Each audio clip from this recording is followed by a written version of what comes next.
The hall was golden with laughter and music, yet the glow seemed to stop just short of the corner table where Evelyn Marlowe sat. Candles flickered across polished silver, violins lifted into familiar melodies, and the bride's veil shimmered under chandeliers like spun sugar. Guests leaned into one another, glasses clinked, and chairs scraped with the restless energy of celebration. Still, at the farthest edge of the reception, Evelyn's chair stood alone. She wore elegance like a shield, dark silk that caught light in quiet ripples, hair pinned with precision, a necklace resting against her throat as if reminding her of the weight she carried. But beneath that polish, her hand curved tight around the folded napkin on her lap, as though gripping the silence itself. The world around her danced, and she watched it all with a gaze both sharp and unbearably tender. From the open doors at the back of the hall entered a man who did not belong among the crystal and tuxedos. Jack Mercer was not refined. His suit was neat but modest, his tie slightly askew. He carried no airs, only the quiet dignity of a man who had survived more storms than he ever spoke about. At his side skipped a little girl, Maisie, her cheeks flushed with excitement, curls tumbling from a ribbon half-tied, a crumpled paper flower clasped in her small hand. They walked together, hand in hand, a unit bound by something stronger than appearance. Evelyn's gaze caught them before she could look away.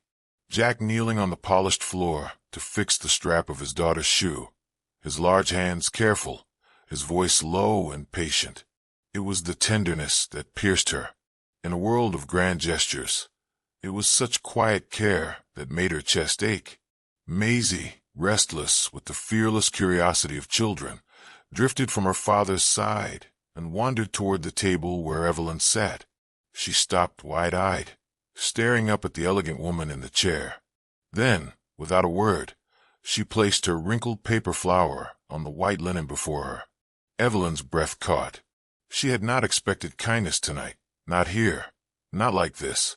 She lifted the fragile creation, turning it as though it were porcelain. "It's beautiful," she said softly, her voice carrying the weight of someone used to being surprised. Jack was already crossing the room, apology written in the line of his shoulders. "Maisie," he began, but Evelyn lifted a hand, silencing him gently. "Please," she murmured, "let her stay." He hesitated. Then, slowly, he pulled out a chair for himself, lowering into it with the carefulness of a man and used to inserting himself where he wasn't invited. Maisie climbed onto his knee, satisfied, as though she had orchestrated something far bigger than she knew. The conversation at first was shallow, scattered like stones across a river. Jack spoke of the bride, an old friend of a friend, and how weddings never failed to remind him of the things both gained and lost. Evelyn listened, her hands folded neatly in her lap, saying little. When he asked a question, he never pressed.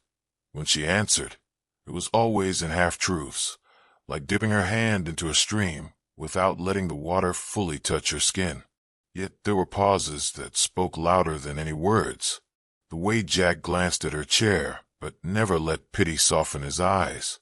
The way Evelyn's hand lingered over the blanket across her knees, betraying what she would not say. The music rose, violins spilling into a waltz. Couples took to the floor, dresses sweeping, shoes tapping. Evelyn's gaze followed them, her jaw still but her eyes alive with something aching. Maisie tugged at Jack's sleeve. "Ask her," she whispered, though not quietly enough. Evelyn smiled faintly, shaking her head. "I can't," she said, her voice breaking the air like fine glass. Jack leaned closer, his tone steady. "Dancing isn't always on the floor." He reached across, taking her hand in his. The warmth of his palm startled her more than the words. For a moment the music hushed. The hall seemed to fade, and there was only that fragile bridge between them. Maisie pressed the paper flower between their hands, grinning as though sealing a pact. Time stretched. Evelyn spoke at last, her voice quiet. "There was an accident. Years ago. I was told I should be grateful to still be alive. I've spent every day since wondering if survival is enough." Jack didn't answer with sympathy. He simply listened, the lines of his face absorbing the weight without flinching. When he did speak, it was only to offer his own truth. "I lost my wife. I thought raising Maisie alone would break me. But then she laughed one morning, and I realized I had to keep finding reasons to stay." Their eyes met. Two people laid bare not by confession, but by recognition. It might have ended there if not for interruption. A man in a sharp suit approached, glass in hand, words slurring with arrogance. "Evelyn Marlowe," he said with a smirk. "Always knew you'd be parked at the edge. Fitting, isn't it?" The words cut sharper than he likely knew.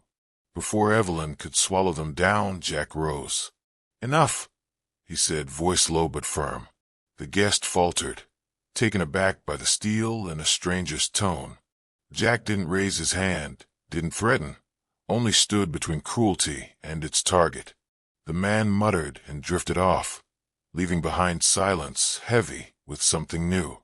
Evelyn's chest swelled with something she couldn't name. Exposure, yes, but also the fragile thrill of being defended. Maisie broke the heaviness. "Will you come outside with us? The lanterns are lit." Evelyn began to shake her head, but Jack was already at her side, steady hands on the wheels of her chair. "If you'll allow it," he said. She didn't protest. The motion was unpracticed, yet natural, the way he guided her through the doorway and out into the cool night.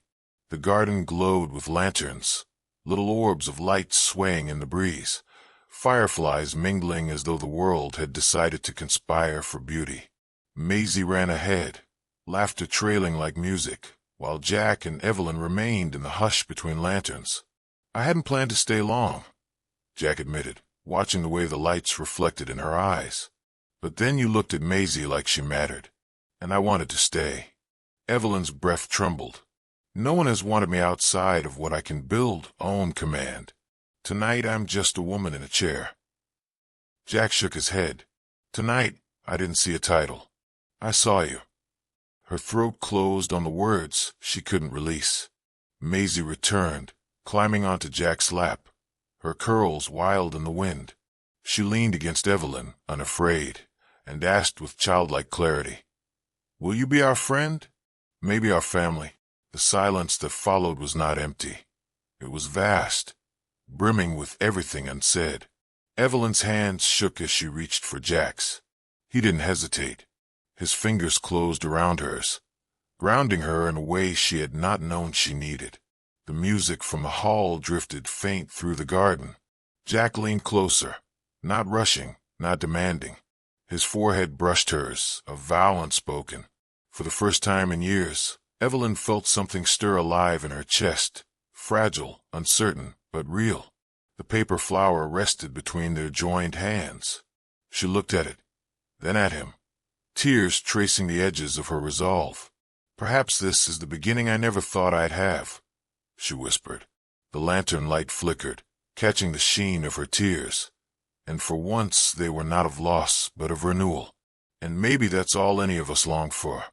A hand to hold, a voice that stays, a heart that asks us to begin again. If this story touched you, share it. Let others feel its warmth, and stay with us for more quiet fireside tales. Subscribe, so you never miss the next memory waiting to be told.